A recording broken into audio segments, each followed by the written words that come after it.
উপজেলা পর্যায়ে ৪৭তম জাতীয় বিজ্ঞান ও প্রযুক্তি সপ্তাহ ও বিজ্ঞান মেলা উপলক্ষে কুড়িগ্রামের ফুলবাড়ীতে উদ্ভাবনী চিন্তার এক অনন্য দৃষ্টান্ত উপস্থাপন করেছেন ফুলবাড়ী ডিগ্রি কলেজের প্রথম বর্ষের ছাত্র রুয়ানুর রহমান রেজিম। ইউটিউব দেখে নিজ উদ্যোগে তৈরি করেছেন একটি এআই স্মার্ট কার। এই স্মার্ট কারটির বিশেষত্ব হলো এটি চালক ছাড়াই চলতে পারে। সামনে নির্দিষ্ট দূরত্বে কোনো বাধা শনাক্ত করলেই স্বয়ংক্রিয়ভাবে থেমে যায়। এছাড়া সড়কের ট্রাফিক সিগন্যালও এটি শনাক্ত করতে সক্ষম। লাল সিগন্যাল দেখলে গাড়িটি থেমে যায় এবং সবুজ সিগন্যাল পেলে আবার চলতে শুরু করে।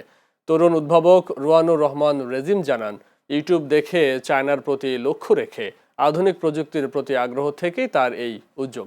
ভবিষ্যতে আরও উন্নত প্রযুক্তি নিয়ে কাজ করার ইচ্ছা রয়েছে তার। এ ধরনের উদ্ভাবন তরুণ প্রজন্মকে বিজ্ঞান ও প্রযুক্তির প্রতি আগ্রহী করে তুলবে বলে মনে করছেন সংশ্লিষ্টরা।